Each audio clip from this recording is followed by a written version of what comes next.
Es nezinu, cik svinīgi jūs gribat iesākt, bet patiesībā šis ir absolūti fantastisks brīdis. Es gribu ļoti lielu paldies pateikt saimniekiem par izpratni, par to, kādā veidā mēs esam mīlēti no vakardienas līdz šodienai. Mums visiem ir tādi plati smaidi sejā, jo mēs esam brīnišķīgi izgulējušies. Tā teikt, mums bija jau pirmais stāstu rauns tur augšā. Dievs to zina, kā pareizi to visu sauc, bet tur ir tāda ļoti skaista telpa. Un mēs tur sēdējām visi ap galdu un ēdām brokastis, un mums bija patiesi stāstu vakars, bet rīts. Un tā kā šoreiz mums ir neticams dzimumu līdzsvars, tas ir tas, ko es šobrīd izbaudu, jo parasti tas ir tāds bābiešu pasākums, kur viens pats guntis, tā teikt, danco pa priekšu kā tāds riktīgs gailis savam vistu baram, un tad tas viss tā arī notiek. Ja? Tad tur tādas sievas ir brīnišķīgas, bet viņas, tā teikt, viņas dalās ar to, kas viņām ir, jo to, kā viņām nav, ar to viņas nevar dalīties, tas ir pilnīgi normāli. Tamdēļ es ļoti izbaudu šo vietu. Es vēl neesmu iemācījusies Enzelīnu ģimenes sāgu, bet es saprotu, ka šodien man ir cerības, tā teikt, viņu izzināt diezgan līdz mielēm. Man ir viens maziņš stāstīņš. Proti, pagājušajā gadā mēs kopā ar Agritu, Guntu, Sandra, tevis tur nebija. Mums bija tāds starptautisks Living mantojuma organizācijas Somijā projekts. Smalki saucās Identitātes ainava, vārdu un uzvārdu stāstu. Un kopā ar šīm brīnišķīgajām kolēģiem mums izdevās ļoti labs projekts. Un mums ir savākti vārdu un uzvārdu stāsti no Ziemeļvidzemes Valmieras novada vairāk kā 90. Pie tam mēs strādājām ar ļoti dažādām auditorijām. Vispirms mēs ciemojāmies pie Agritas Rujenā, kur mums bija tāda mērķa auditorija, kur vecākajai dalībniecei bija 93 gadi. Un tas bija senioru klubs Ievas, un tas bija viens 2023. Gadā, 3. janvārī, tas bija pirmais stāstu pasākums, tas bija 2023. gada, tā teikt, pirmā oga. Un šo pavasaru, pusotru nedēļu atpakaļ, es biju Somijā uz projektu noslēgumu un prezentēju projektu ar visiem tā rezultātiem un stāstīju ārzemju kolēģiem, kuri bija, tā teikt, ārkārtīgi sabrīnījušies par to, kā mums gāja Burtnieku pamatskolā. Iedomājieties, ir meteņu laiks, un mēs kopā ar Agitu ierodamies uz intervijām, un mums ir apsolīts, ka bērni būs sagatavojušies, un tātad, ja mēs esam pastrādājuši ar senioru auditoriju, mēs tagad pastrādāsim ar skolēniem. Iedomājieties, es ienāku Burtnieku pamatskolā, man pretī nāk tāds 10-gadīgs puika, viņam ir tādas augstpapēžu platformēnes, auskari ausīs un te tādas 2 bantītes, ja? Un es tagad saprotu, ir meteņi, tātad viņi ir pārģērbušies puikas par meitenēm un meitenes par puikām, un nevis tā kā tajā, tradicionāli tur pēc tiem tautstērpu likumiem, bet viņi ir ņēmuši mūsdienu drēbes un tātad dinamiski pielāgojuši. Bet manas šausmas ir tādas, bet man ir tagad jāvāc intervijas par vārdu un uzvārdu stāstiem, un ko viņi man tagad stāstīs, saprotiet, jo viņi taču ir nomainījuši identitātes, ja? Un man ir tāds diezgan liels izmisums, un Bet tas viss beidzās laimīgi, jo viņi bija kopā ar skolotāju Agru aptaujājuši savus vecākus un vecvecākus un stāstīja gan par saviem vārdiem, gan uzvārdiem, neskatoties uz to, ka bija, tā teikt, citās drevītēs saģērbušies. Un mums bija ļoti jauka tā interviju sērija, bet tie kolēģi, kas mēs bijām sapulcējušies, nemateriālā kultūras mantojuma speciālisti Somijā, viņi bija ļoti izbrīnījušies. Pirmkārt par to, ka šī tradīcija patiešām ir dzīva un spēj šādā veidā iedzīvoties, un otrkārt par to, ka šie cilvēki spēj šādā veidā, būt divi vienā, ja, un ka tas viss ir beidzies pavisam laimīgi. Un tā kā man bija šāds brīnišķīgs stāsts un vēl vesela virkni šādu stāstu, es tā kā biju iedomājusies, ka es gribu ar to padalīties. Es ieraugu personu vārdu stāsti, konferenci, universitātes. Es domāju, ļoti labi. Es ātri varētu pieteikties universitātes konferencēs, tur parasti nav nekas tāds ārkārtīgi daudz jādara, tur tā veikli čiki. Tas jau nebija izlasījis virsrakstu, ka tā ir Jāņa Enzelīna 151. dzimšanas dienas starptautiskā konference.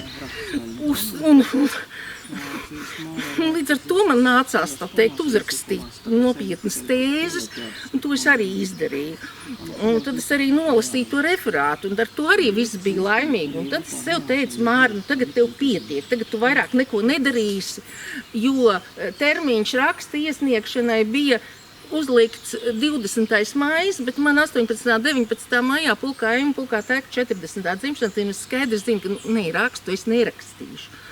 Un tad es atveru 23. maijā e-pastu, un tur stāv rakstīts Enzelīna konference. Un ziņa. Raksta termiņš pagarināts līdz 23. augustam. Ai, jūs domājiet, kādu lēmumu es pieņēmu? Es taču varu pamēģināt, vai ne? Protams. Es aizrakstīju. Neskatoties uz to, ka es nebiju pieteikusi rakstu, tā teikt, krājumam, vai man ir tāda iespēja? Saņēmu atbildi, jā, protams, mēs gaidām. Tā kā man ir plāni uz nākotni, bet tas bija stāsts par Enzelīnu patiesībā. Un arī par mani šaubu nav. Tātad es esmu Māra Melēna, un mēs šodien te esam tāpēc, ka mums ir brokastis ar stāstiem. Lūdzu, baudiet saimnieku svaigi cepto rabarbermaizi, tas ir vienkārši pieder pie šī laika, bet pirmo stāstu es aicināšu stāstīt Andreju. Andrejs Svilēns ir absolūti brīnišķīgs stāstnieks, bez viss cita viņš ir dendrologs, bez viss cita viņš šorīt saņēma manu ziņu par Enzelīnu osi, kuram tā teikt ir sāpes zarā. Jā. Un Andrejs man šorīt satika un teica, nu redzi, es pirms stundas saņēmu tavu izziņu, kur es jau esmu. Te viņš ir. Doties man līdzīgi tā kā ar iepriekš Māras teikto par to tematiku. Agita man kaut kad pirms nedēļām 2 atsūtīja vienkārši tā teikt, man tā kā modernam veļas pulverim visu laiku jābūt ir vienlaicīgi 3 vietās, ja, tā teikt, 3 vienā, ja. Tad, protams, tu viņu noliku, tā teikt, un tad vakar tur atkal viss sarežģījās, un es teicu, ka es atbrauku šodien un tā, un šodien atbraucu vienkārši tā, Mārai no rīta prasīja, vienkārši paklausies, kāda tā tēma bija, ja.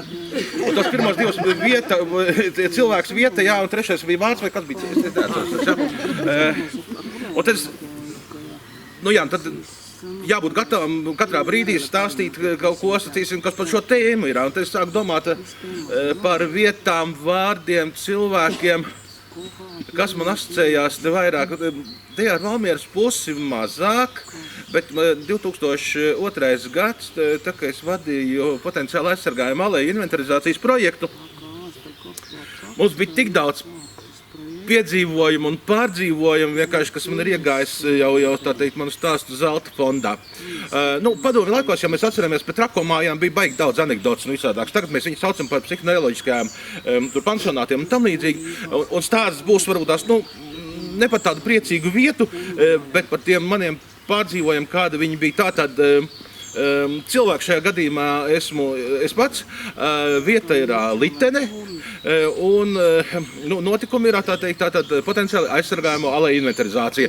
Kā mums tas bija? Tur mums bija, kad mums atsūtīja kaut kādus datus, Litenē tur kaut kāda vecās muižas aleja. Litenē es nebiju bijis. Un tagad,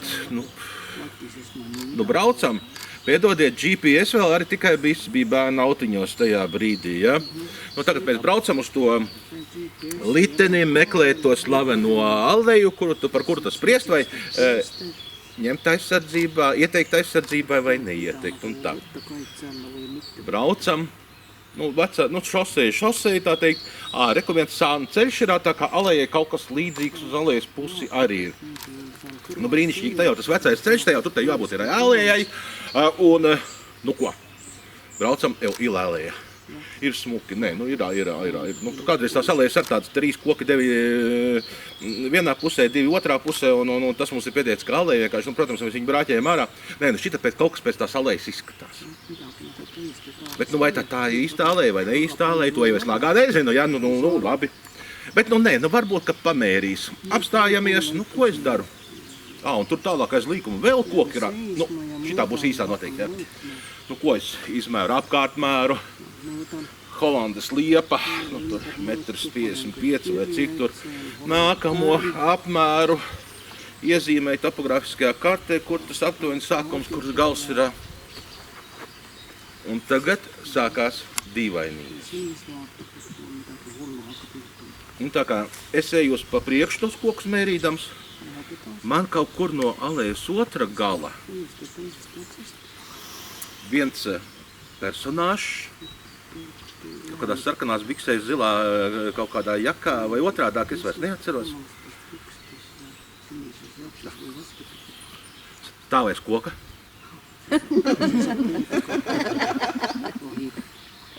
Un tad viņš paskrien vienu koku tuvāk mani, ja? Respektīvi, mūsu sadursme kaut kādā brīdī kļūst neizbēgama. Labi, mēru, kas būs, tas būs, dīvaini ir, bet, mīļais Dievs, vai, vecajos muižu parkos, mums botaniskā dārza dendrologiem, mums ir bijis, mēs esam ar suņiem rīdīt, tā teikt, mums ir, saimnieki koduši nav, ja, bet niknāki par suņiem točnai bijuši daudz reizes, ja. Tā kā mums visādi gājis, un tagad, labi, kā būs, tā būs. Un vienu gadu tas bija sirseņu gads, vienkārši tā teikt, vecie aleja koki vēl ar sirseņiem bija, tā kā mums tur brīžiem tā teikt aizmirsti pa visiem pierakstiem un GPS vienkārši tā teikt un jos tālāk, lai paliktu dzīves. Un tagad tā, nesakot, es mēru kokus un šis personāžs tieši tādā pašā veidā tuvojas man. Bet labi no vienas puses, tur nevienas dzīves dvēseles ir, lai kāds tas personāžs būtu, vismaz viņam pajautāšu, vai tā ir tā Litenes muiža aleja vai nav. Tagad, bišķi zin tā, šitais te ir, tā teikt, bišķi ir, jā. Jo, normāli tā teikt, īsti sacīsim, tā situācija tik daudz es saprotu, vienkārši, ka normāli tā situācija īsti nav, jā. Tagad mēs beigās tiekam viens pie otra klāt. Es tā teikt, labdien. Sakiet, lūdzu, šitā ir tā Litenes muižas aleja? Da, cigaretu, kad vai? Jā, cigareti iedot. Labi, iedevu viņam cigareti. Pēc tam gan es sapratu vienkārši tā teikt, ka viņš to būtu gatavs atzīt arī par Versaļas kādu aleju, vienkārši vienalga, ko tā teikt, jā.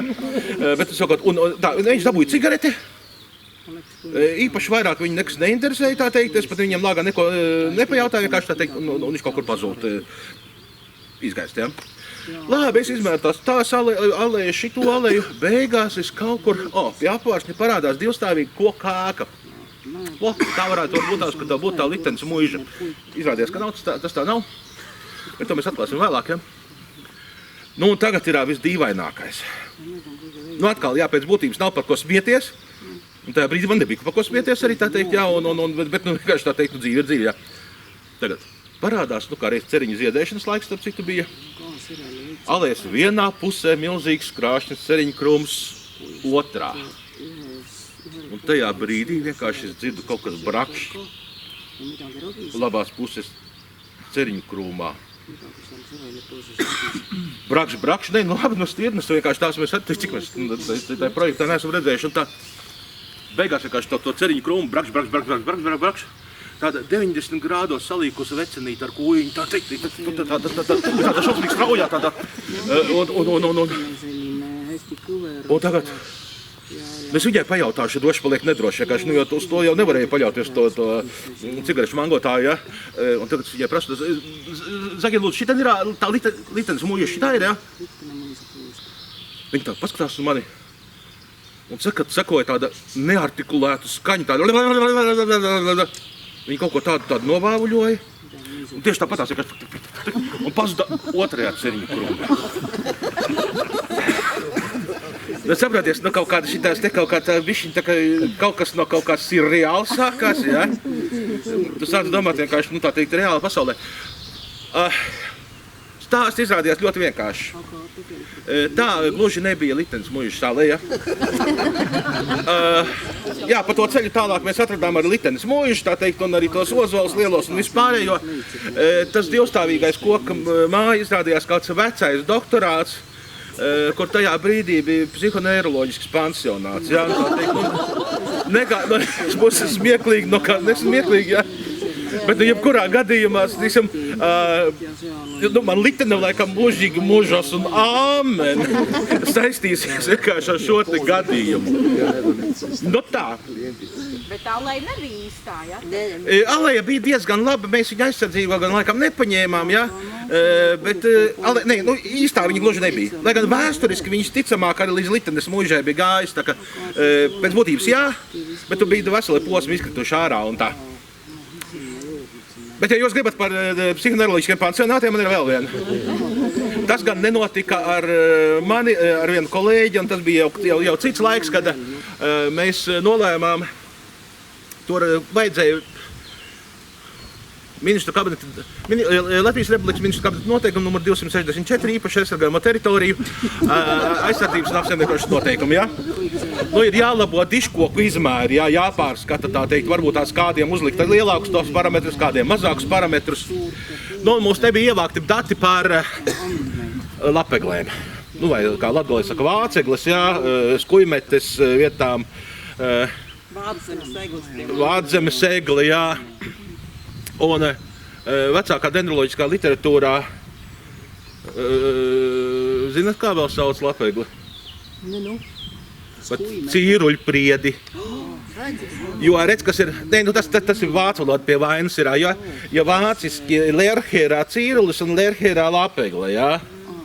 Un tad, acīm redzot, izdodot tās pirmās dārzkopības grāmatas un dendroloģijas grāmatas, vienkārši tur tas cīrulis kaut kā ielīd, vienkārši tā teikt, egle nav, priekš mums egle nav, priede nav, kadiņš nav, labi, tad ieliks to priedi, ja, tā cīruļu priede sanāca.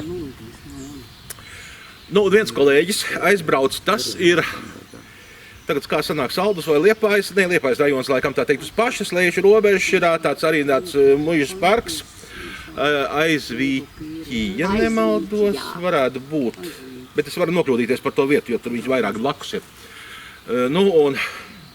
Viņam bija vēl trakāk nekā man, ja kas.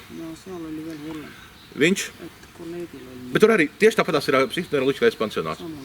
Tā kā mums ir dendrologiem ar šitiem te veicās, jā. Laikam varbūt, ka pievelkamies, varbūt, ka radniecīgi, jā. Jo botāniku studēt, bioloģiju studēt, ja viņš nav rāsties neiet taču, vai neko. Viņi ir iekārtot vēsturiskos parkos. Viņi, tādi, jā, viņi vecajās mūžās viņi ir iekārtot, un līdz ar to tā sastrēšanās tajā ziņā objektīvi.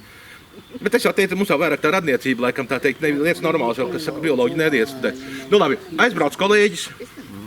Tur kaut kādas, tikai kādas 5 lapegles jāapmēra. Tas kolēģis, kas sēž pie stūra savā mūsu sarkanajā ņivā botaniskā dārza, paliek lasot avīzi, jo agri ir braukts ārā, un miegs nāk arī bišķiņ. Otrs kolēģis iet pa parku.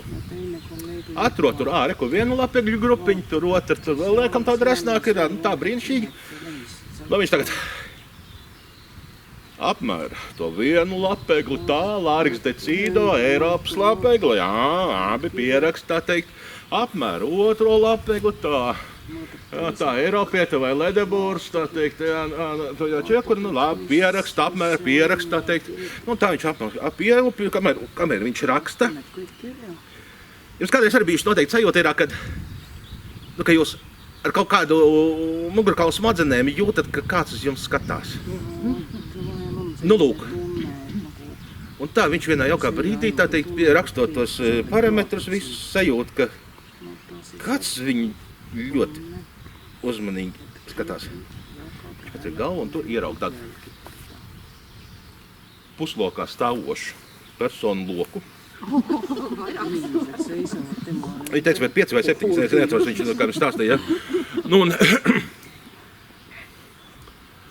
nu, arī apģērbi, nu, kā jau parasti tie humpala apģērbiņi, tā teikt, ar tur tās trenduškas vienā krāsā, tā teikt, un jaciņi savādāk, un tam līdzīgi, tā teikt, nu, kā tie cilvēkiem ir, tas ir tā, tagad, nu, viņš tā, nu, dīvaini izskatās, bet, nu, arī viņš tā, nu, labdien,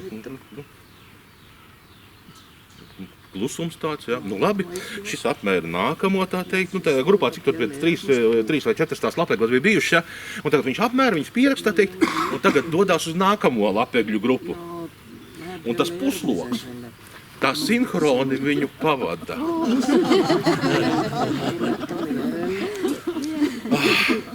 Nu viņš saka, tā teikt, nu arī tā, no tā bišķiņa ap dūšu tā jocīgi, bet, nu, darbiņš jāpadara ir, jā. Darbiņš jāpadara, nu, viņš aiziet pie nākamās grupas, atkal tas loks vienkārši tā sinhroni stāv tu blakus, jā. Nu, viņš tur atkal apmēra, pieraksta, tā tikai apskatās pie čiekuriem, kas pa sugu ir, jā, jo tas vienmēr ir jāpārbauda, lai nesaputrotos. Nu, un tagad, bet tā kā bišķi tā jau paliek tā jocīgi, jā. Un tagad tā kā jāiet beigās. Tad arī tāds vecs tantuks, pieejot pie viņa klāt. Parausotais piedruknis. Tas bija krieviski, gan jā, bet latviski tā teikt ar pietiekoši labi. Viņa nemaz nemocījās. Iegāja toaletē un nomira. Tajā brīdī kolēģis saprot vienkārši, ka piedodiet, laikam, ka šis jaukais parks, laikam, tomēr būtu. Nu labi, viņš tur vēl steigā apmēra, cik tur tās lapegles, bet kā viņš iet uz priekšu, tas viss, tas puslokā, vienkārši tā teikt, arī tā sinhroni tur tuvojas. Viņš pieliek soli. Pusloks arī pieliek soli. Nu, viņš teica vienkārši tā teikt, nu neteiksim tā, ka es skrēju tā aulekšiem, jā. Bet nu, tā jau tādā vieglā, jau tādā riksītī, tā uz to mašīnu. Pusloks attiecīgi palielinot ātrumu arī. Un tajā brīdī, kad viņš tiešām esot pieskrējis pie mašīnas, ielēcis iekšā, un nobļāvies, Mārtiņ, braucām! Mārtiņš ar aviju. Pabeidīs mani, Mārtiņ, braucam. Tad, kad pie mašīnas logā atskanējusi nagu skrapstēšana, arī Mārtiņam pielicis, ka laikam ir jābrauc. Nu tā, no vienas puses traģiski, jo tas ir saistīts ar tādām medicīnas iestādēm, bet no otras puses, šitie stāstiņi mums ir iegājuši Botaniskā dārza zelta fondā. Labi.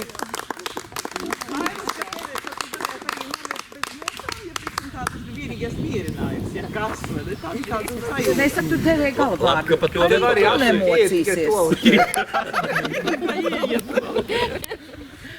Paldies Andrejam. Nu, tagad es domāju, ka mums vajadzētu kaut kā drāmāku stāstāji. Es tam nebiju gatava. Nu, tas nekas, bet tu jau esi tāds, kas ātri nogatavojās. Galvenais, lai nepārgatavojās. Nu, tas ir svarīgi. Jā. Šorīt iznākot ārā, es izstaigāju visu šo teritoriju un sapratu, ka man ir kaut kas ļoti radniecisks šeit. Nē, es neesmu saistīta ar lepnām dzimtām, bet manī ir tas latviskais. Arī es montoju savu vecāku mājas, un atnākot uz šīm mājām, es varu pateikt, ka visā dārzā un visur bija tāda nelāga aura. Man vecmāmiņa bija ļoti tāda cieta sieva, tāda dzīve ļoti daudz pāri darījusi, un viņa bija cieta arī pret mums visiem. Un mūsu lielie koki tādi nīkuļoja un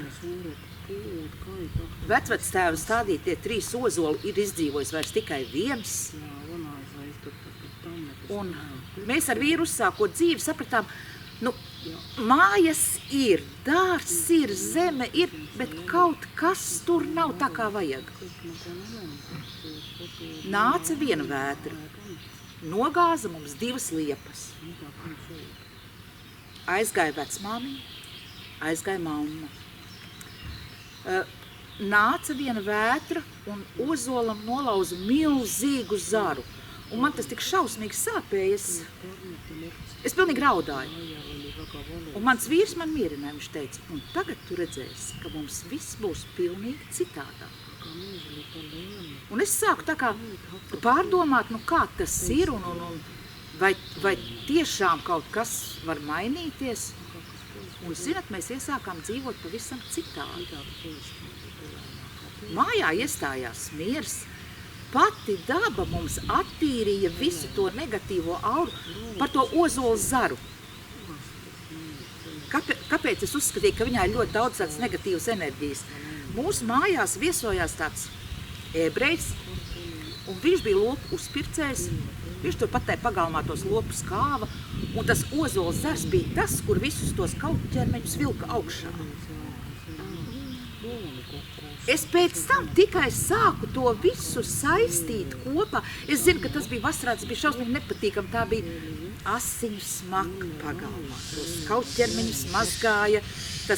Viss vasarā tas rada tādu nepatīkamu, ja? Zars bija nost.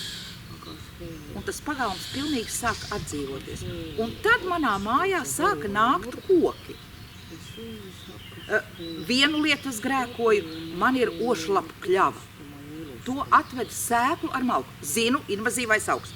Bet viņa atnāca, izauga. Nu vēl jau man piemīt tāda muļķība, ja manā dārzā ir iesējies ozols, es viņu roku ārā, lieku podā, apkopju un viss. Nu kā, tas ir mana ozola bērns. Un nesam un stādam tālāk. Pamazām es jūtu, ka es dzīvošu mežā. Bet tie ir mani koki. Tā ir mana vide. Tā ir mana dzīve.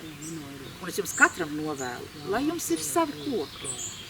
Lai viņi nes jums tikai gaišumu, mīlestību, mieru.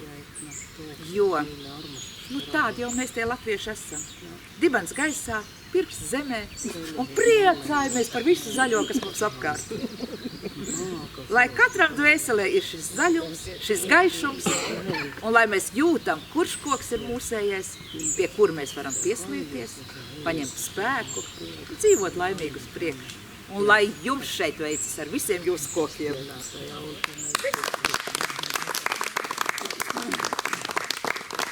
Paldies, Aijai. Es jau atzīšos, ka es jau tos ozolus un kļavus šobrīd ravēju kā nezāles un krauju kaudzē, jo man jau ir tāda vairāk kā 30 gadu pieredze tādā ļoti labi iekoptā vectēva sētā, kur katram kokam bija pareizā vieta un kur, es tā teikt, aiz tās saudzības biju atstājusi tos savējos. Zini, viņi pamazām pārņem to manu telpu, tā teikt. Līdz ar to mēs, tā teikt, mēģinām tā kaut kā savādāk. Bet tagad mēs pārcelsimies uz tiem stāstiem, kurus stāsta Jāks. Un Jāks šobrīd ir gatavs stāstīt par igauņiem tur Alūksnes pusē, kas ir ārkārtīgi interesanta etniskā grupa. Un Jāks ir apsolījies arī kaut ko nodziedāt. Tā kā tajā brīdī, kad viņš aicinās dziedāt līdzi, es jūs visus aicinu viņam palīdzēt. Jāk, šī vieta tagad ir tavējā. Un ar Jāku kopā ir Rūta Karma, kas ir, tā teikt, tā brīnišķīgā iespēja mums klausīties igauņu valodu un saprast tā, kā Rūta stāsta.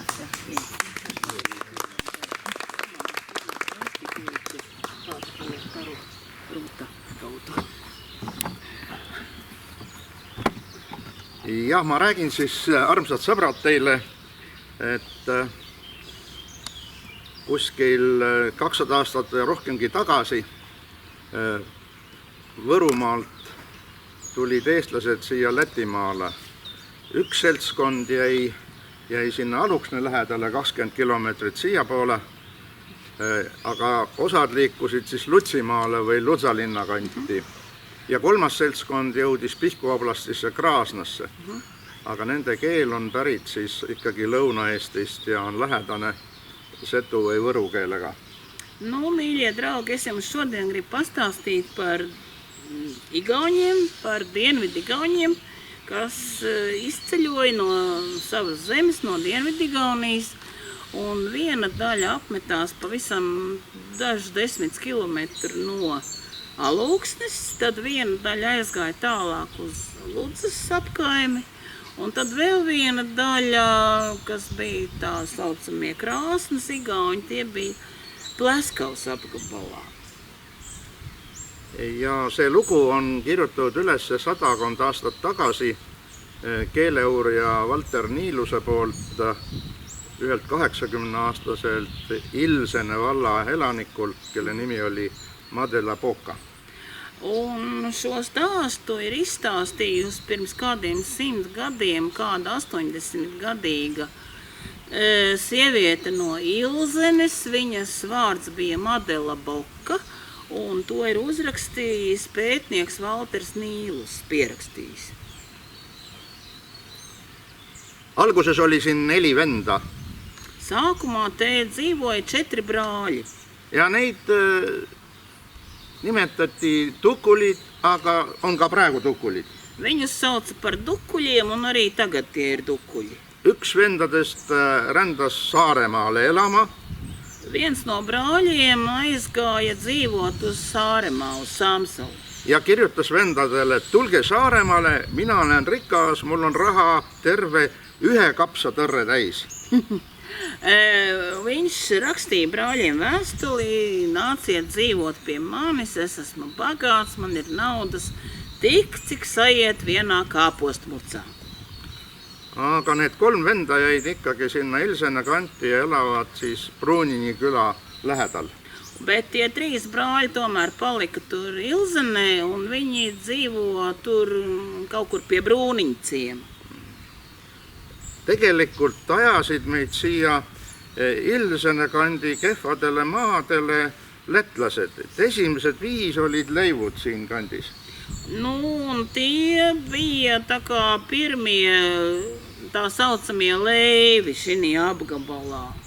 Ja esimene maja, selle ehitas üks tüdruk, kelle nimi oli Maikus ja koos oma vana isaga elasid nad seal, kus on praegu Vakse küla. Un pirmie iemītnieki, kas bija šie leivi, tā bija tā kā Vaksu ciems, un tur bija meitene vārdā Maikus. Maikus, jah. Maikus. Ja. Aga 4 ülejäänud ehitasid endale maja Veikalnsi mäele. Un pārējie uzcēla sev ciemu Veikalnā. Veikalnā, jā. Vanad inimesed on rääkinud, et tegelikult esimene tee Riiast Aluksnesse, see ehitati pärast Liivi sõda. Veci ļaudis stāsta, ka pirmais ceļš no Rīgas uz Aluksni tika uzbūvēts pēc Livonijas kara.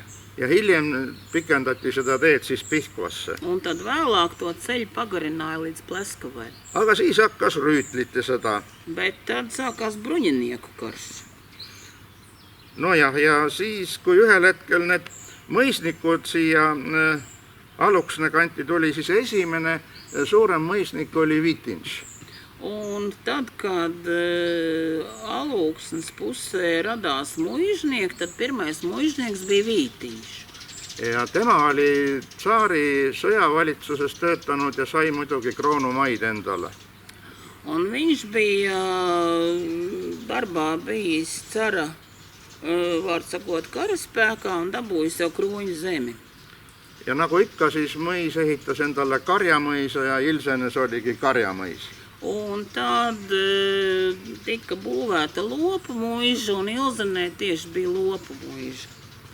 Ja siit kandist hakkasid siis inimesed käima Aluksnesse 25 versta taha mõisasse tööle. Un tad no šejienes cilvēki sāka iet 25 verstus uz Aluksnes pusi tur strādāt.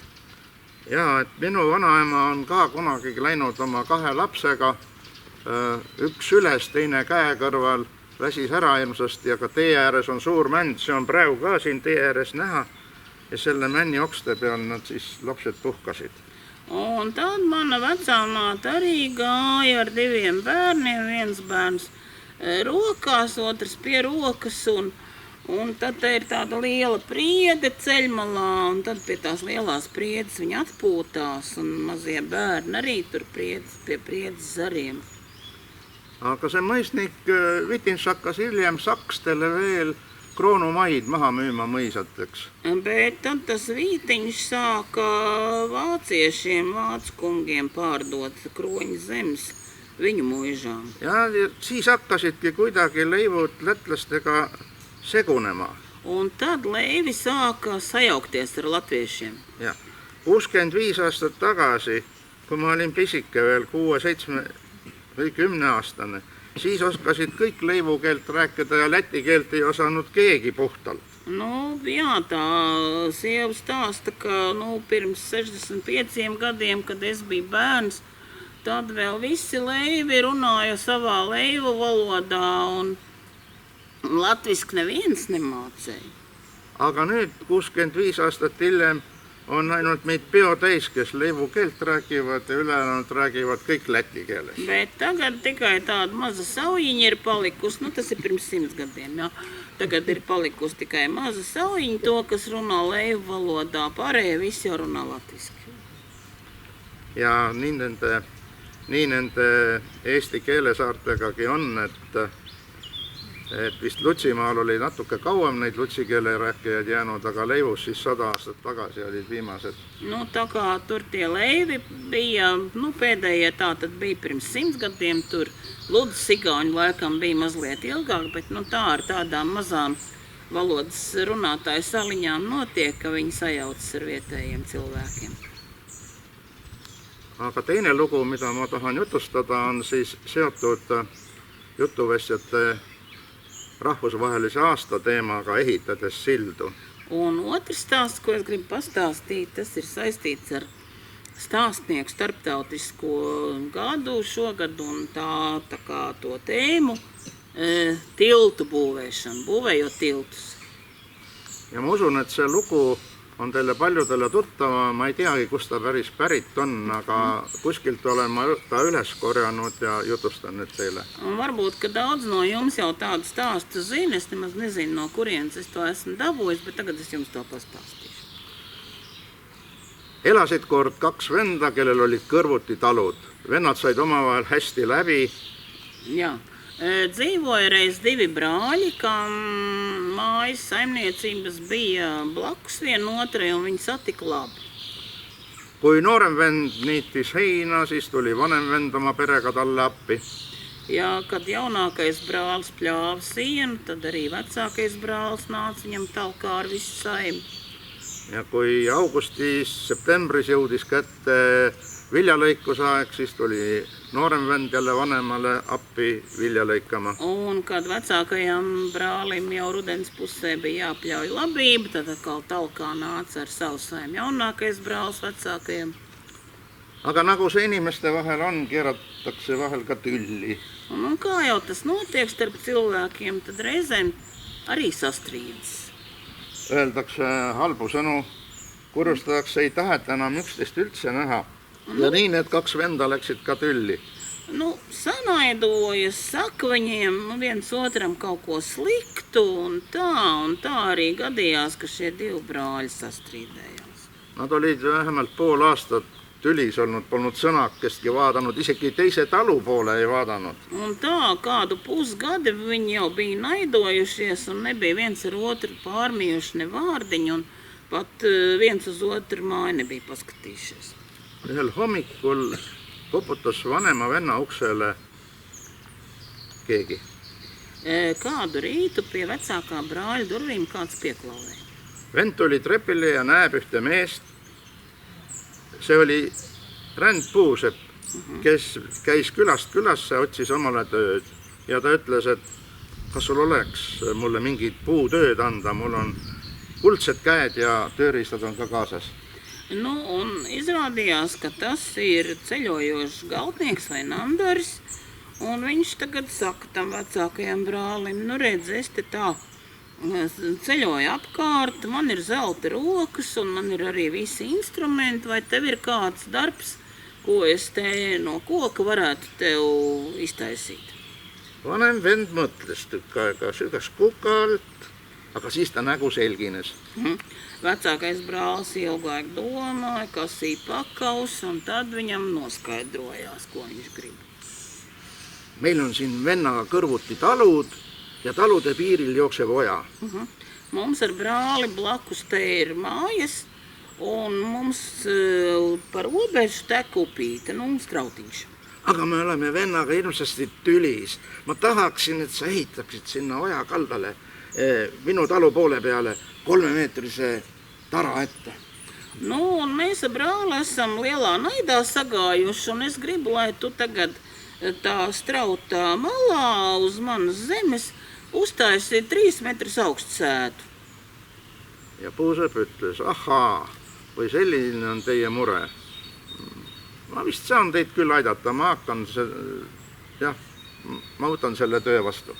Nu, un tad tas Nandars teica, labi, jā, es domāju, ka es varēšu palīdzēt, jā, es ņem to darbu, jā. Ja vanem vend juhatas talle kätte, aida kõrval oli saematerjali hunik, kus siis laudu võtta, et aeda hakata ehitama. Ja Puusepp asuski oja kaldal tööle. Nu, un tad arī vecākais brālis parādīja, kur viņam stāv dēļ. Nu, un tad arī Nandars ķērās pie darba. Vanem vend käis oma talu ümber seal töid tegemas ja muudku eemalt vaatas, et kuidas Puusepp seal töötab hoolega, aga teisel päeva õhtul ei andnud süda rahu ja läks ikka oja kaldale vaatama. Nu, vecākais brālis tur rosījās par savu saimniecību un darīja savus darbus, un tā paskatījās uz tā strauta puskots. Nandars tur dara, bet, otras dienas vakarā viņam nebija mieru, un tad bija jāiet skatīties, ko tas Nandars tur dara. Aga selgus, et mingit aeda seal oja kaldal polnudki. Nu, un tad izrādījās, ka nav tur nekādas sētas. Puusepp oli ehitanud silla üle oja ühelt kaldalt teisele ja lõi viimast naela käsipuu sisse. Un Nandars bija uzbūvējis tiltiņu pār strautu un jau sit pēdējo nagu margās. Ja teise talu maadelt tuligi noorem vend oma perega, silmad märjad, tuli üle silla, astus vanema venna juurde ja ütles. Un tur jau arī no otrām mājām nāca jaunākais brālis un Miklām acīm jau ar savu saimi un nāca uz vecākā brāļa pusi un sāka runāt ar viņu. Sul on ikka suur süda, et sa leppida tahad ja andeks mulle anna mulle andeks, ma tahan suga ära leppida. Un jaunākais brālis saka, cik tev gan ir laba sirds un liela, ka tu gribi līgt ar mani mieru. Nu, piedod man un salīksim mieru. Vennad kaelustasid teineteist ja nutsid natukene aega. Un brāļi apskāvās un mazliet paraudāja. Aga Puusepp korjas oma tööriistad kokku ja ütles, minu töö on siin tehtud. Bet Nandars salasīja savus darbarīkus un teica, mans darbiņš tagad ir padarīts. Vanem vend ütles küll, oota ära mine, mul on sulle veel puutööd anda. Bet vecākais brālis teica, pagaid, nē, vēl man tev vēl ir kāds darbs. Aga Puusepp vastas, ei, ma pean minema, mul on veel vaja palju sildu ehitada. Bet Nandars teica, nē, man tagad jāiet, jo man jāceļ vēl daudz tiltu. Ja nii see ongi, et sageli on inimesed omavahel ei saa läbi, mõtlevad, et küll teine on sedasi pahasti teinud ja tema on kõigest süüdi ja teine mõtleb samamoodi. Un cik bieži tas tā gadās, ka cilvēks sastrīdas un domā, ka tas otrs ir vainīgs vai arī, ka viņš pats ir vainīgs un tas otrs arī tā domā? Siis tuleb vahel valada üks pisar ja mõtelda selle andeks andmise ja selle peale, kes esimesena sammu astub.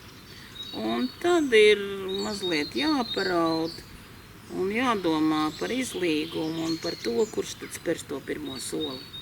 Et mina soovin teile, et otsige ikka endas alati seda puuseppa, kes sildu ehitab. Un es jums novēlu, ka meklējiet sevī vienmēr to namdaru, kurš būvē tos tiltus.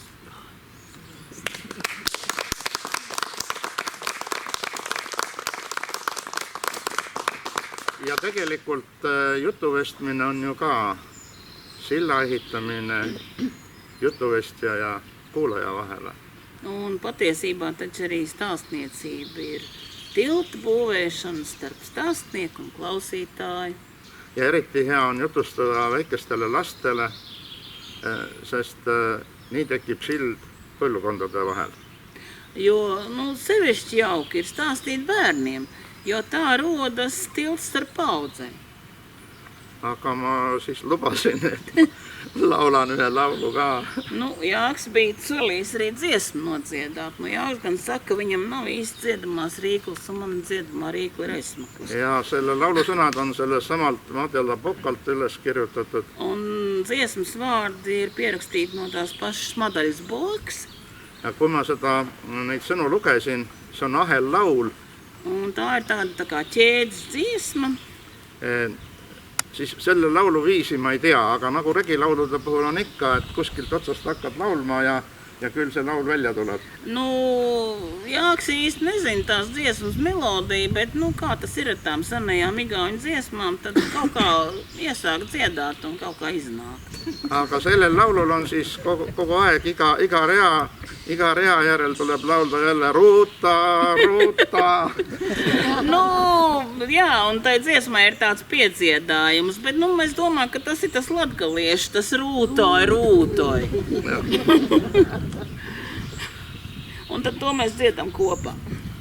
Valge hobusel olli ruuta, ruuta. Valge hobusel olli ruuta, ruuta. Mis tal hobul pääl olli ruuta, ruuta. Mis tal hobul pääl olli ruuta, ruuta. Lumi hobul pääl olli ruuta, ruuta. Lumi hobul pääl olli ruuta, ruuta. Mis tal lumõl pääl olli ruuta, ruuta. Mis tal lumõl pääl olli ruuta, ruuta. Regi lumõl pääl olli, regi lumõl pääl olli ruuta, ruuta. Mis tal riel pääl olli ruuta, ruuta. Mis tal riel pääl olli ruuta, ruuta. Naane rie pääl olli ruuta, ruuta. Naane riel pääl olli ruuta, ruuta. Mis tal naisel üsan olli ruuta, ruuta. Mis tal naisel üsan olli ruuta, ruuta. Lats naisel üsan olli ruuta, ruuta. Lats naisel üsan olli ruuta, ruuta. Mis tal latsel kään olli ruuta, ruuta. Mis tal latsel kään olli ruuta, ruuta. Mõek latsel kään olli ruuta, ruuta.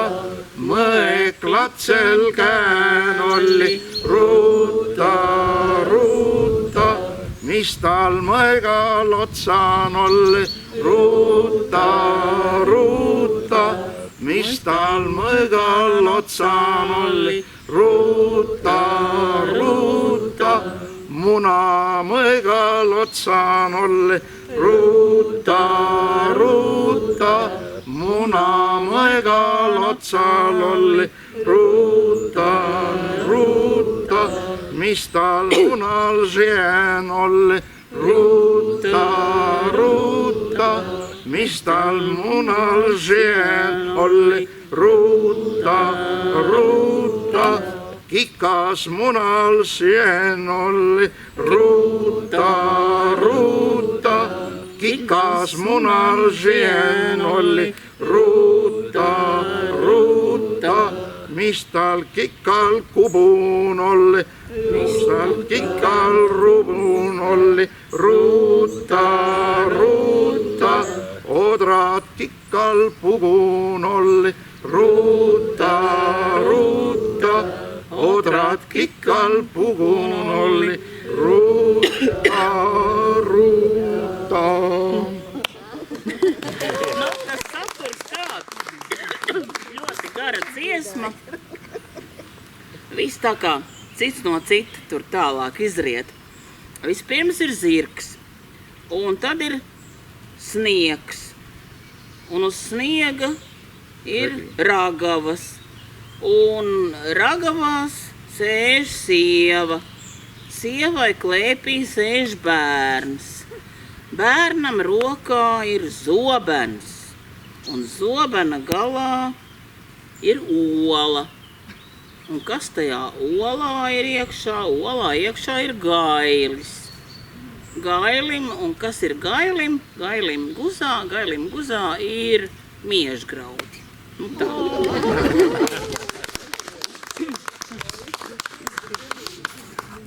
Paldies Jākam un Rūtai. Nu, tā teikt, Regija laulu, tas ir tāda nopietna lieta. Tur tā teikt, kad iesāk, tad nekad nevar beigt. Jo es jau esmu 3 reizes izdomājis, ko es gribēju teikt, un jau 3 reizes aizmirsus, ko es gribēju teikt. Bet tas pirmais, ko es gribēju teikt, bija par to, ka patiesībā viss ir par sadarbību. Jo kāpēc te tik labi tas viss sadarbojās, jo man aiz muguras ir tāda brīnišķīga klētiņa, kur ir absolūti ģeniāls sadarbības paraugs, jo raugu saimnieki ir aicinājuši, tā teikt, meistaru un pēc tam mācekļus, un tad viņi visi kopā ir šo te padarījuši, lai te būtu tā vide. Un tad te ir sanākuši gan apbrīnotāji, gan tie, kas grib mācīties un tam līdzīgi. Tā otra lieta ir tā, ka saimniekiem ir kaut kāds trakums galvā, ka viņi pavēlkās uz trakiem pasākumiem. Un tad līdz ar to visi tie, kam ir putni galvā, arī te ir savākušies. Un tas arī ir viena tāda ļoti laba sadarbības forma ar putniem. Man ārkārtīgi patīk. Bet patiesībā, tad, kad Jāks sāk stāstīt par tiem Ludzas igauņiem, pie manis pienāca Margita un teica, zini, es gribu izstāstīt par to, kāpēc es nekļuvu par igauni. Es vairs tagad nezinu, vai aiz šitās garās ķēdes tas tur vairs iederās, bet nu tātad kādas 20 minūtes atpakaļ tas noteikti būtu iederējies. Margita, lūdzu, nāc.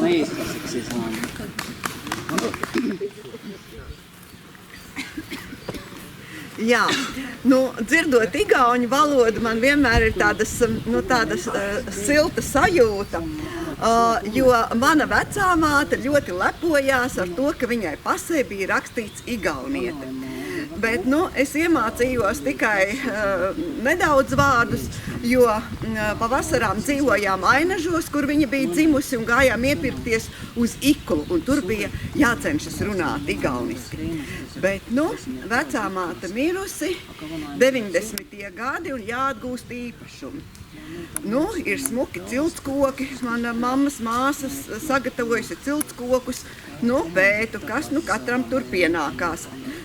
Igaunijā arī tā kā varētu būt māja. Braucu uz Igauniju, uz Hedemesti, eju pašvaldībā, Nu, kā tā runāšu? Nu, skaisti, skaidrā krievu valodā. Prasu māju. Nu, viņa tā klusa sēž, neko neatbild. Nerunā. Un to mēs tā kā bijām ievērojuši, kad no ar igauņiem labāk tomēr krieviski nerunāt. Labi, braucu otrreiz. Runāju angļu valodā. Atkal neko neatbild. Nu, iespējams, ka nesaprot, bet es tagad nolemju, ka runāšu igauņu valodā.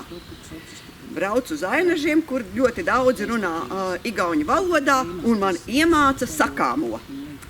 Es to tā labi iemācos, aizbraucu un noskaitu.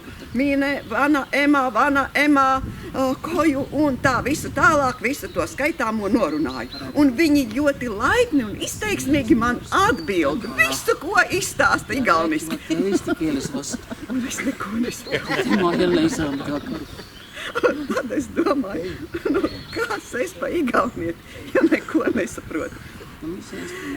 Bet stāsts vēl ir par sadarbību. Nu, tā Hedemesta ir, un arī tur ir senču kapi, kur jābrauc. Nu, kapi sakopti, sēžu kafejnīcā un gaidu autobusu. Sēžu, kafejnīcā ienāk viens piedzēries vīrietis. Runā ar oficianti. Nu, bet tā runa tāda diezgan inteliģenta.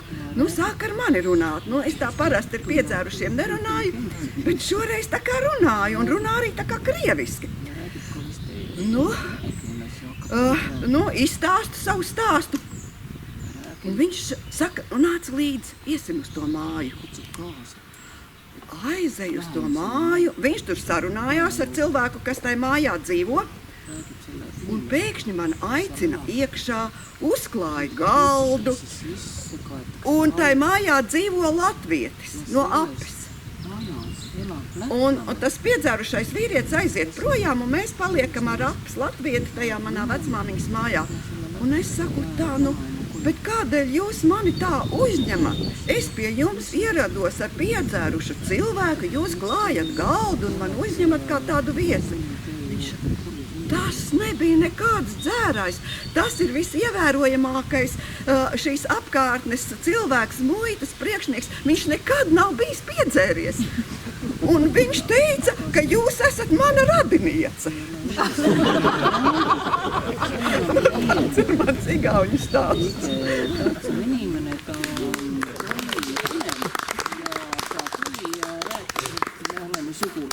Nu tā, tas bija Margitas stāsts. Agritai ir stāsts par Ernestānu. Agrit, man liekas, tagad ir īstais brīdis šim stāstam. Pēc tam, Sandiņa, kā tur bija ar tevi? Jā, es varu vai nu kaut ko atsautoties uz Andreja stāstu vai kādu pasaku, kuru daži zina, bet sen nestāstīju. Tā, tad mēs sarunājam tagad Agrita. Uz Andreju grib atsaukties Normans, un tad tu varēsi atsaukties gan uz Normanu, gan uz Andreju. Tāds. Bet man arī ir stāsts. Tas ir labi. Tad mēs arī Rūti iekļaujam sarakstā, bet tagad Agrita. Labdien! Manā dzīvē ir bijis periods, kad es 19 gadus strādāju netālu no Rujienas mazā lauku skolā, Ķoņu pamatskolā. Nosaukums ir radies no kalna, jo netālu no Rujienas ir šis Ķoņu kalns, augstākā virsotnīte, kas mums jau kalnu tādu vispār nav, vai ne, bet tās mēs viņu saucam par kalnu, jo tomēr tālāk to var redzēt. Tātad ir Ķoņu kalns, ir Ķoņu skola, ir arī Ķoņu dzirnavas. Nu, lūk, un Ķoņu skolā es nostrādāju, kā jau teicu, 19 gadus, un tajā laikā Ķoņos darbojās folkloras kopa Dzīne. Vadītāja Aira Burve. Nu, es jau tāds aktīvs cilvēks arī tajā laikā biju, un arī piedalījos folkloras kopā. Un Aira bija tas cilvēks, kurš meklēja muzikālā materiāla saistību ar konkrēto vietu, kur mēs dzīvojam. Ja? Un tātad dziesmas, kas tapušas tepat netālu. Ja? Un viņa bija atradusi tādu lietu, ka tepat netālu dzīvo cilvēks, kurš sevi sauc arī, nevis sevi sauc, bet viņa vienkārši ir dziesminiece. Pirmkārt tas, ka viņa zina ļoti daudz dziesmu. Otra, tas, ka viņai dziesmas rodas pašai no sevis un iekļaujas tādā tautas dziesmu kontekstā, var teikt, ja? Un vēl viņa ir arī radījusi tādu interesantu lietu kā kolhoza laika folkloru, kas ir daudzi to nepieņem, kas ir tā par folkloru. Nu kā nav? Taču ir tautas radīta. Nu lūk, un caur Ērnu Stallīti mēs tikām pie tādas ļoti interesantas bagāžas kā kolhoza laika folkloru. Un es jums nodziedāšu vienu dziesmu. Dziesma ir par konkrētu vietu, jo daudz dziesmu tādu radītu dziesmu nemaz nav, kuru vieta ir pieminēta, ja? Un vieta ir Vilpulka. Paceliet roku, kurš zina, kas vispār ir Vilpulka. Nu, vietējie varbūt zina, jā, bet arī, ja Māra zina, ka ir Vilpulka. Lūk, interesanti. Nu, lūk, un dziesma ir par Vilpulku. Atcerieties, kolhoza laiks, visa morāla un tam līdzīgi, ja? Melodija noteikti ir no kaut kādas, nezinu, brāļu tautas, piemēram, ja? Tautas krātā dziesma. Dziesma pūri, jā.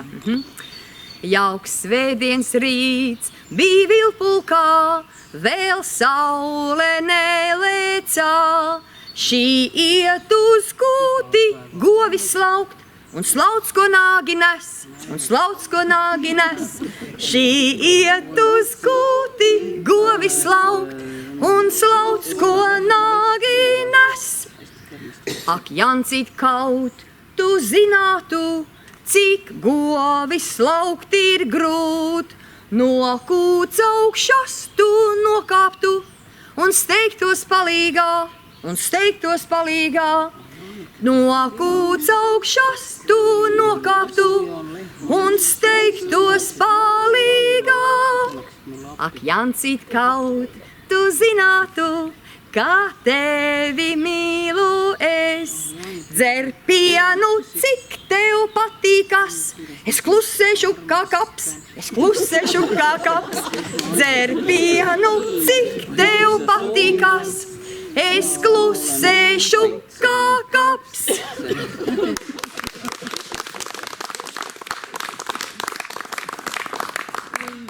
Jā, nu tas tautas krātais dziesmu pūrs, tā ir nopietna lieta. Tā, Norman, tagad tie tavi koku stāsti, ja?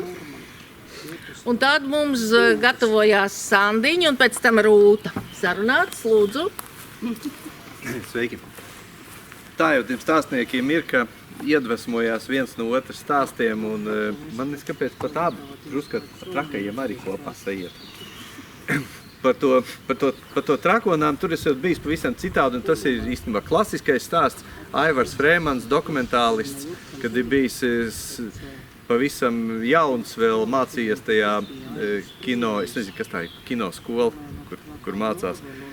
Viņi esot braukuši filmēt kaut kur te uz Valmieras pusi. Nē, es atvainojos, uz Strenčiem viņi braukuši filmēt un neesot bijuši pareizie mākoņi un kas, un tie vecie režisori spriež, nu, šodien nebūs. Puikas variet laist uz Zaļumbāli, viņi no Strenčiem aizlaiž uz Valmieru uz Zaļumbāli. Viņš teica, es ieties Zaļumbālē un es gribu uzlūgt to meiteni, vai ne? Un es saņemos un uzlūdzu, viņi prasa, nu, tu neesi te redzēts, no kurienes tu esi?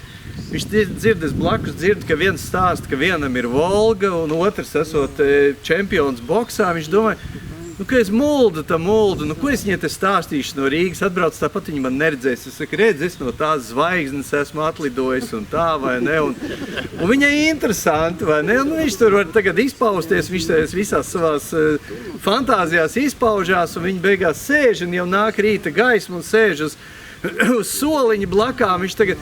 Un viņš nevar saņemties bučot to meiteni. Viņš tagad domā, nu, lai tur vai kas skaitīšu no 10 līdz 1 un bučošu, tad būs vai nu bučos pretī, vai pa vaigu, bet nu kaut kas būs vismaz, ja? Viņš teica, es tiku līdz 3, un tas, kurš mūs atvedis ar to tā, kad es tādu Goskino busiņu pa skaļrunu iesaucās, kurus atved no Strenčiem, lūdzu uz busiņu atpakaļ. Un tā meitene tādī brīdī, es jau domāju, ka šitos izlaiduši atkal. Bet tas pat tām, jā, jo viņš teica, es zināju, ka ir tā aptiekas iela Rīgā un pa Jelgavu bija dzirdēts, bet pēc tiem Strenčiem es nebija pat zinājis, vai ne? Bet pavisam no otras Latvijas puses Preļi, kaut kāds Preļu mazmiests, un esot bijis viens cilvēks, kuram ar garīgo pusi bijis visnotaļ švaki, bet fizisko, kā tas mēdz būt, visnotaļ vareni. Un kā mēdz būt, ka viņi aiziet kaut kādā zināmā novirzienā, viņš esot bijis malkas cilvēks, tā viņi visu tur saukuši. Viņam mājas savs neesot bijis, un viņš ir tā kā ceļojošais strādnieks no viena pagalma uz otru. Viņam deva skaldīt malku, ko viņš darīs ar čelitāno centību un ilgas stundas diennaktī bez apstājas. Un tur viņiem devuši pajumti, kādu vecu žaketi un ēst, un tad atkal viņš gājuši uz citu namu to malku skaldīt. Un viņš pie mana paziņas ir bijis taisnus to malkas skaldīšanu, un viņi paši kādās darīšanās ar mašīnu bija braukuši uz rajonu centru, uz Preļiem toreiz. Un viņi brauc atpakaļ un tā kā no tā šosejas griežās iekšā, un tas tēvs apstādina mašīnu, kurš neaizslēdza šķūnīti. Un viņi paskatās, ka tā liepa alei, nu nav bijuši tādas tās liepas, vai ne? Bet tā liepa alei viena puse guļ. Jo mazais fuksīts ir bijis atstāts šķūnītī, viņš ir dabūjis fuksīti. Un viņš pa to laiku ir novīlējis to riepu alēju. Viņš teica, un trakākais bija tā, ka daži tie koki bija tik resni, ka tam fuksītim tas gals līdz centram nesniedzās, un viņš ir cik varējis apvīlējis visapkārt. Un tad viņiem ir tā kā tā nācies viņu pabeigt. Tā kā vienu alēju Svilāna kungs izsvītrojiet. Un trešais gadījums ir daži gadi atpakaļ Baldone. Man draugs ar ģimeni nopērk māju. Viņam kaimiņi, viss tur jauki, izņemot viens kaimiņš tāds nepārāk, jo viņš tāds pa laikam uz brīvām kājām, pa laikam aiz restots iesauļojums viņam, jo viņš visādiem rūpaliem dīvainiem nodarbojās, kā piemēram pašbrūvētā dzīšana un tirgošana tur, un tad viņš kā kur brīdi. Un tādī brīdī viņš atkal ir uz brīvām kājām, un man draugs zvana, viņš saka, Norman, vai tev ir zāģis, vai tu vari koku sazāģēt? Es saku, jā, man ir. Nu, paņem jau laikam arī piekabi līdzi. Es tagad atbraucu, un es domāju, viņam tur kāds koks, kāds zari vai kas. Un es paskatos tai pagalvē, es saku, klausies, tas taču ir ārprāts, tur nav Normans ar zāģi, tur ir brigāde ar celti, un es nezinu, ko vajadzīgi. Būtībā iztēlojieties, ka šāds apmēram guļ, un tas pagalms ir tieši tik liels, ka tu jau tajā pagalmā nevar vairs neieiet neko. Tas viss ir viens milzīgs zaru kūlis, kur tu nesaproti, no kura gala klāt ķerties. Un tas stāsts izrādās ir sekojoši, ka tajā kaimiņu pagalmā ir nogāsta milzīga papele, nepārspīlējot šitik resna, bet tiem zāģeriem ir kaut kas nesagājis vai sajuts, viņi nogāzuši viņu uz nepareizo pusi, vai ne? Rezultātā aiziet Latvenergo vadi, liels gabals vadi ar visu viens stabs. Man draugam 40 metri žoga ir iebraukuši zemē. Tik te resnam ozolam uzkrīt tā papeli virsū, no ozola paliek tikai zīmulis, zara nav neviena pilnīgi, un vēl pusē esošai kļavai, tā kā kādreiz tajās kartēs topogrāfijas apzīmēja tas kociņš, tā viena pusi ir, tā otra nav, jā. Nu, sakot, tas postaži ir ārprātīgi, jā. Rezultātā atbrauc Latvenergo, atbrauc arī policija uzreiz, protams, vai ne, un prasa tam puisim, ko tu te esi sadarījis tagad, jā? Viņš saka, pagaidiet, viņš saka, cēlumu, pastieties, tas nemaz nav manā pagalmā, vai ne? Tie policisti skatās, jā, tas nav tavā pagalmā. Viņi tagad aiziet pie tā uz brīvām kājām esošā puiša, kurš ir ar pieredzi šajos jautājumos, visādos sarunās ar policiju, un viņam prasa, nu ko tad tu esi te sadarījis? Neko. Es visu rītu gulēju, pat no istabas neesmu iznācis. Un tagad viņi atnāk pie man draugu un saka, bet tas kā viņš saka, viņš pat nav bijis no istabas iznācis. Man draugs visu rītu dzēris kafiju pie loga un redzējis to visu, kā tur notika. Viņš teica, nē, nu, tagad daļēji viņam ir taisnība, viņš uz istabas neiznāca, bet uz Lievenīšu viņš bija un viņš ar tiem zāģeriem runājās. Viņš pats nezāģē, bet tur jau bija nofraktēti kaut kādi cilvēki. Viņi tagad aiziet apakaļ pie policija. Mums ir liecinieki, kad jūs ar tiem zāģeriem runājaties, tā kā tas ir jūsu pārziņā, tas postaži, ja? Un viņš saka, nē, es nezinu nekāds zāģers, bet 2 cilvēki bija atnākuši paprasīt ūdeni padzerties. Un viņi tagad aiziet apkārt pie man draugu, un viņš saka, vai tā varētu būt, ka tie tikai atnāca ūdeni padzerties. Nē, nu tā, nu noteikti nebija. Viņi tur pārnājās, tā viņi kaut ko tie zāģi apstījās, tā viņi gāja otrais, tur vēl, nu, droši vien tad apstījās to darbu, un tad salīga par to naudu. Un tie policisti apņēmības cienīgi, tā kā mūsu seriālos ar tādu centību un saprātu atliekām, iedodās atkal pie tā glumā vīra un saka, nē, mums tomēr ir liecinieki, ka jūs vairākas reizes ar viņiem runājāties. Un tas vīrs saka, tā bija. Un man jau aizdomīgi likās. Es cilvēkam iedodu ūdeni padzerties, viņš pēc 10 minūtēm atkal prasa ūdeni. Viņš saka, pagaid, tas nebūs tik vienkārši, jūs pastieties pagalmā, jūs ziniet, ka tie, kam jūs devāt ūdeni, viņi to koku nozai. Pasaulīt mīļā, rakstiet, ka cietušais. Es cilvēkam iedodu ūdeni padzerties, viņš man koku nogāž pagalmā.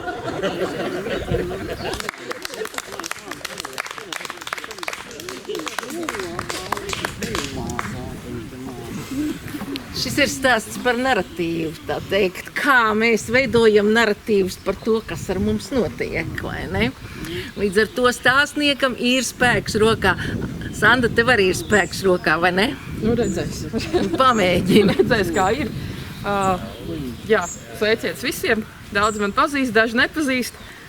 Un es esmu Sanda, kas ērtāk jūtās tad, kas stāsta pasakas. Bet, nu labi, šodien jūtos gana veca, lai varētu sākt stāstīt gadījumus no dzīves un vēl piedevām pateikt arī tādu frāzi. Šis būs stāsts no manas jaunības. Un, lūk, studenti, vēstures studenti, gatavi jebkuram izaicinājumam, lielākoties staigā Kerža zābakos, garos ādas mēteļos. 11. novembrī nolēma tā. Mums noteikti ir jāuzkāp Ložmetēja kalnā, un tālāk tur Mangaļu mājās, tur būs vilku koncerts. Mēs brauksim ar autobusu līdz Ložmetēja kalnam, un tur taču ir ceļi kaut kādi caur tam purvam, tīreļpurvam mēs tiksim. Mēs dzirdēsim, ka tie vilki tur dziedās, un mēs sapratīsim, kā tur iet. Jā, ticiet vai nē, arī manā jaunībā visi GPS vadātāji vēl ir autiņbiksēs, neko tādu mēs neizmantojam. Un, nu, kas tur tādiem par sevi pārliecinātiem vēsturniekam karti vajag? Kaut kādam purvam? Nē, nevajag. Un mēs ejam, mēs uzkāpjam Ložmetēja kalnā tornī un tad sākam iet, skatāmies tur jāre, kur tur ceļš pa labi, ceļš pa kreisi, nu, labi, iet pa labi. Un mēs ejam pa labi. Ejam kādu laiku, nu, nevar īsti tos vilkus dzirdēt, bet nu nekas, iesim pa to ceļu uz priekšu un tad jau būs labi. Bet nu, tas ceļš paliek tāds aizvien slapjāks un slapjāks, bet mēs nepadodamies. Mēs arī pārlecam dažiem grāvjiem pāri, jo mēs visu varam, mēs ejam un ejam. Bet kaut kādā brīdī varētu būt, ka tas ir brīdis, kur viens no mūsu muskuļainajiem Keržo stērptajiem biedriem jau iet cauri visām purva pļančkām un saka, te ir savs, te ir savs, te ir savs, te ir savs. Nu, tad mums iestājās tāds neliels izmisums. Bet, nu, ko darīt? Atpakaļ neiesi, jo, nu, nezinu, jau vairs kā iet atpakaļ, jāiet tikai uz priekšu, un, nu, tagad jau noteikti tos vilkus vajag dzirdēt. Viņš folkloras kopa, vīru kopa, balsis skaisms jādzird, kur tie mangaļi ir. Mēs pa laikam paklausamies, bet drīz jau mēs sākam par savu orientieri uzskatīt saulrietu, vismaz to virzienu mēs zinām. Tad mēs pa ceļam atrodam tādas jauki apgraustas aļņa kājas, kas mūsu noskaņu arī padara tādu visai dramatisku. Un pēc kāda laika jau mēs ejam klusējot un domājot, nu kur tā Rīga varētu būt un kur te vispār kaut kur iziet ārā. Un kā gadījies, kā ne, čap tie krūmi. Un no krūmiem neiznāk ne tantīti ar kruķīti, ne koši tērti ļautiņi, bet iznāk skauti. Un es kādreiz esmu gājis skauta kustībā, es viņus pazīstu. Rīgas skautu vienība tieši tajā dienā orientējās, un viņiem ir karte.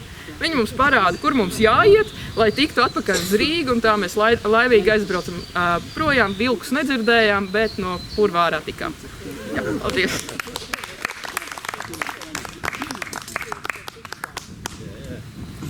Cik labi, Sanda, ka tev tomēr ir tas spēks, un tagad jau tu spēji pateikt, ka tas bija manā jaunībā.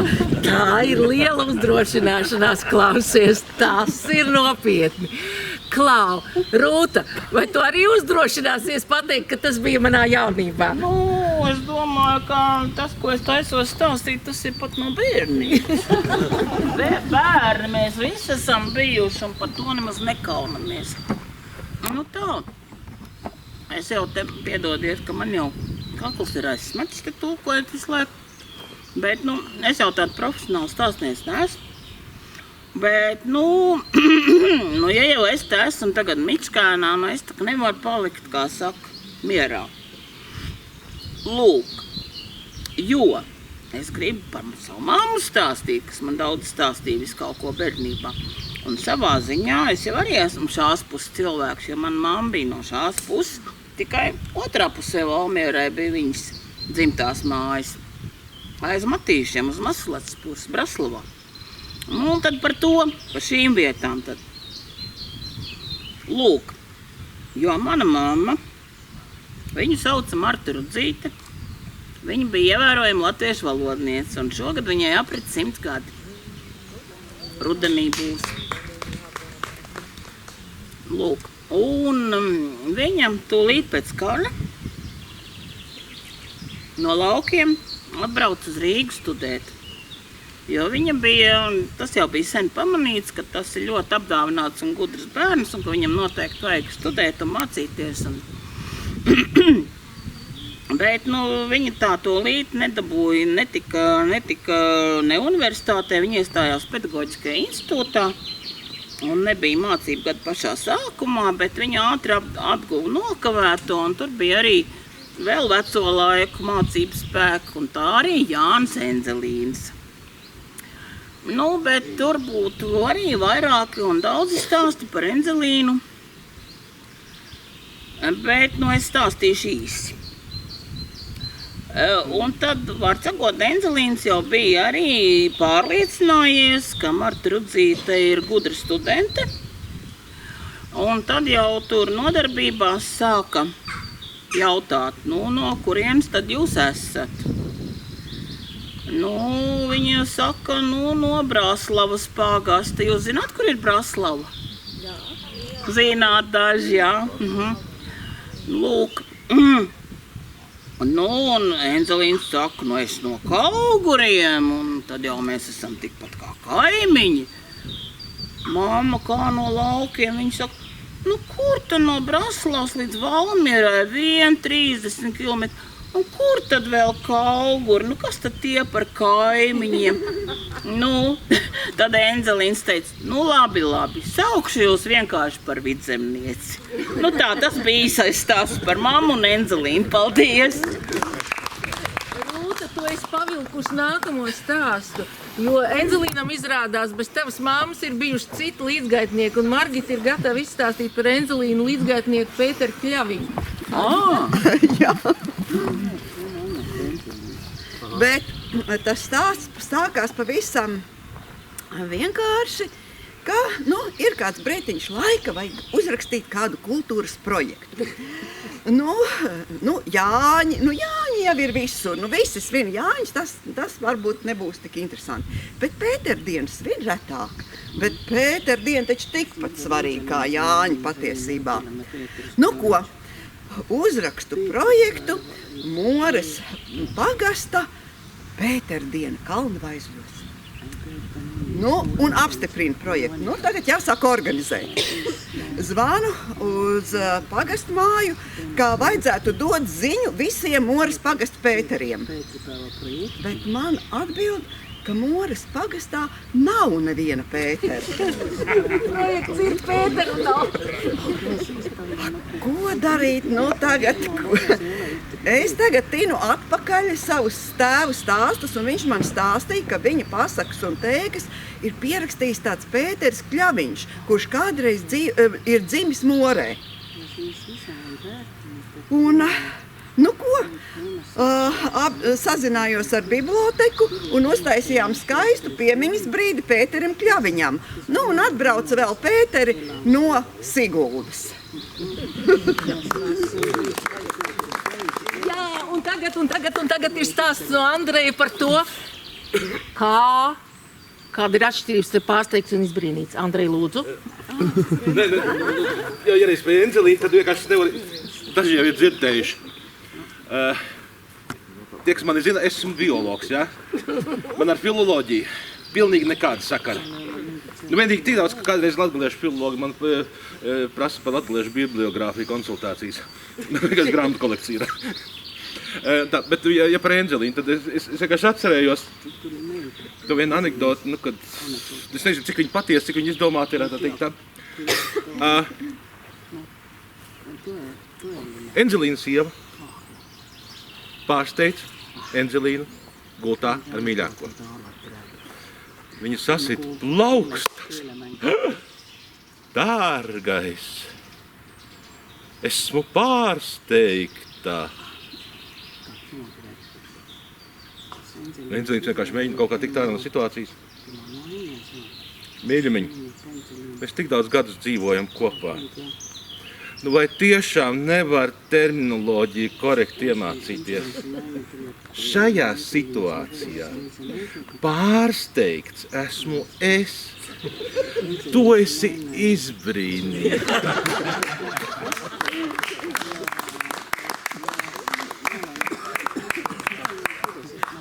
Nu, ir pēc pulksten 11. Es ļoti mēģinu, tā teikt, stāstnieku vīriešus audzināt par to, kas zem uz ķermeņa lejasdaļu pirms 11. Nē, pēc 11. Tagad ir pēc 11. Andrej, brīnišķīgi, viss ir kārtībā.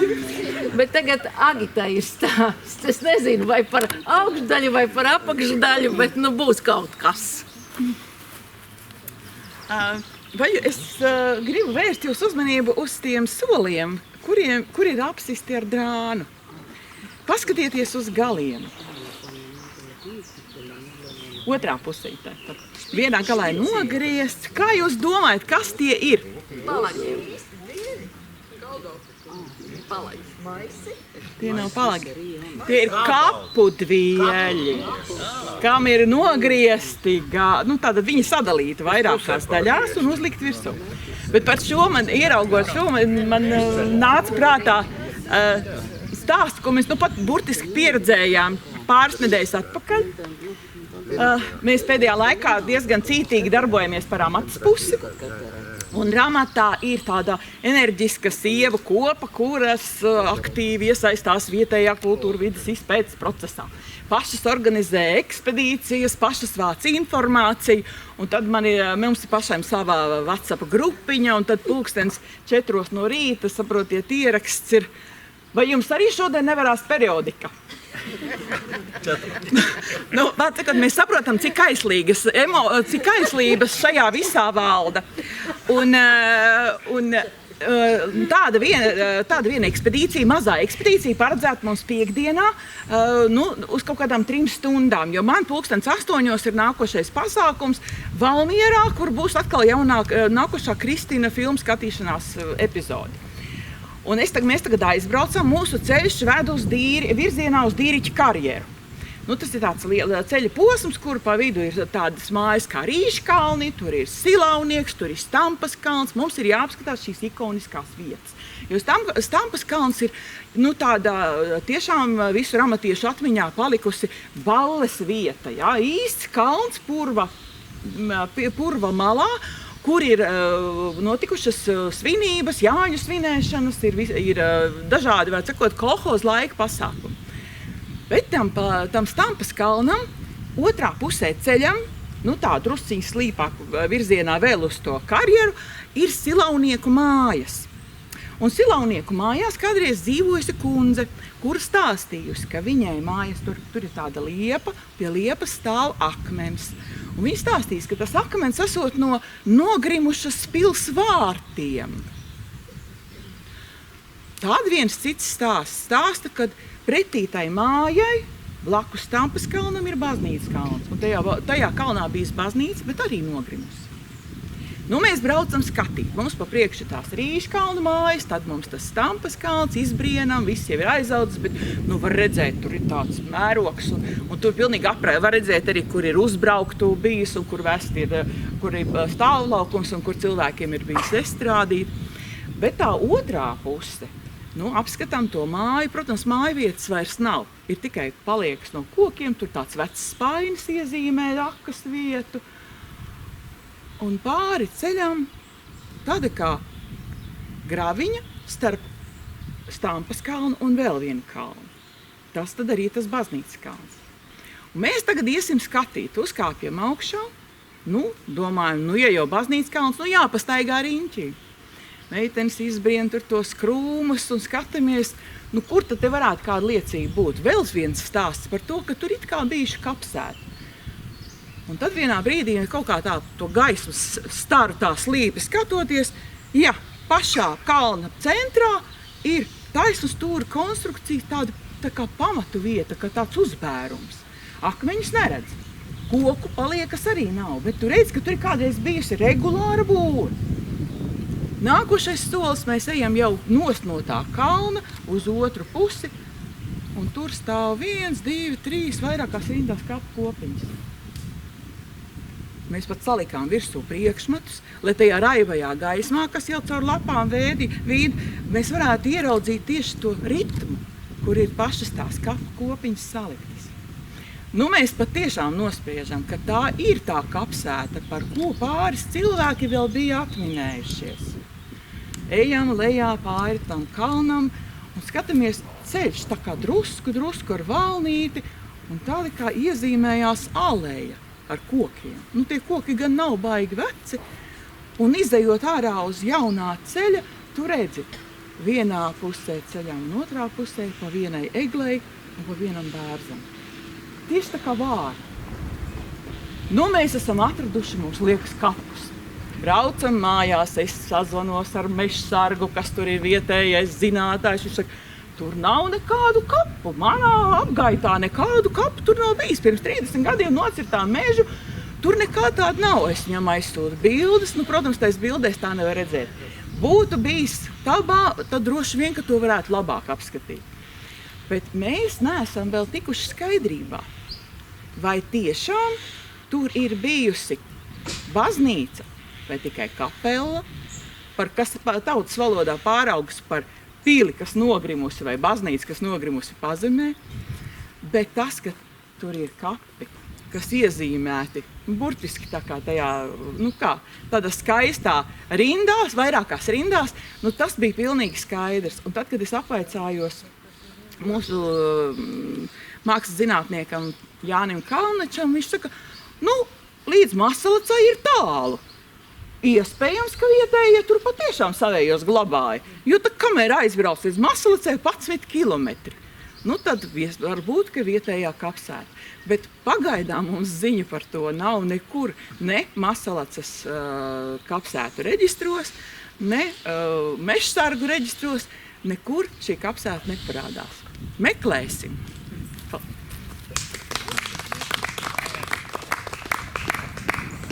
Klau! Visām labām lietām ir jābeidzās labajā laikā, vai ne? Vai ir vēl kādam kāds stāsts? Gunti! Mums fonā te ir svaigi likts jumts. Un vakar pie vakariņu galda mēs baudījām tos stāstus par jumtu likšanu, kā līdz šim jumtam esot tikuši. Un man arī viens stāsts par jumtu likšanu. Jumta meistars ļoti pieredzējis, gandrīz jau pusmūžā. Pirmo reizi ir nokritis no jumta. Aizvests ar ātro palīdzību uz slimnīcu, saģipsēts, salāpīts. Otrā dienā pie viņa atnāk ārsts un prasa, kā tev tik pieredzējušam cilvēkam tas gadījās. Tas jumta meistars vēl tādā vārgā balsī saka, tas ir tāds garāks stāsts, vai jums ir laiks klausīties? Ārsts saka, stāsti. Viņš saka, redzi, kad es biju māceklis, es dzīvoju mājās pie meistara. Es turpat arī pa nakti gulēju. Un vienu vakaru, es jau biju ielicies gulēt, ienāk meistara vecākā meita, arī sataisījusies uz gulēšanu, atnes man tur kaut kādu tēju padzerties, un tādā savādā balsī prasa, vai tu vēl kaut ko nevēlies? Bet tas ārsts prasa, bet kāds sakars ar to, ka jūs nokritāt no jumta? Tas jumta licējs saka, Nu, redz, manu vakar uz jumta pēkšņi pieleca, ko viņa vēl man tur piedāvāja.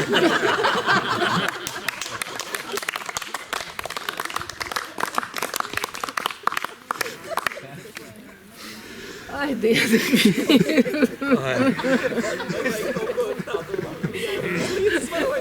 Viņš sabojāja tev atkal. Nu, ko lai es šajā brīdī saku? Es te gribētu teikt bez vārdiem. Paldies visiem par stāstiem. Turpinām. Šis bija 7. Vidzemes stāstnieku festivāls. Viņš vēl turpinās. Mēs tiekamies 3. Valmiermuižā. Un paldies visiem tiem, kas mums līdzēja būt redzamiem, dzirdamiem sociālajos tīklos. Paldies visiem tiem, kas bija klātbūtnē. Milzīgs paldies saimniekiem par viesmīlību. Un šajā brīdī es tā teikt atžiebjos. Paldies Dievam, vairs nekas, es ceru, nekur gaisā neiet. Paldies, paldies par devumiņu! Paldies, paldies par devumiņu! Dievs jums atdos citu vasariņu! Dievs jums atdos citu vasariņu! Ar rudziem, ar miežiem, ar maziem bērniņiem! Ar rudziem, ar miežiem, ar maziem bērniņiem! Pildi Dievs to vietiņu, kur ēdām, kur dzerām! Pildi Dievs to vietiņu, kur ēdām, kur dzerām! Kā piepildi dziļas upes savus dziļus ezeriņus. Kā piepildi dziļas upes savus dziļus ezeriņus. Dievs dod mūsu saimniekiem ilgi dzīvot, labredzēt. Dievs dod mūsu saimniekiem ilgi dzīvot, labredzēt. Zeltu mesti galviņā, izsidra viņu rociņā. Zeltu mesti galviņā, izsidra viņu rociņā. Ar kājām naudas slādi pagultē iebīdīt. Ar kājām naudas slādi pagultē iebīdīt. Labu jūt, labu braukt, labu vilkt mugurā. Labu jūt, labu braukt, labu vilkt mugurā. Labu redzēt, labu dzirdēt, labu vien daudzināt. Labu redzēt, labu dzirdēt, labu vien daudzināt. Paldies!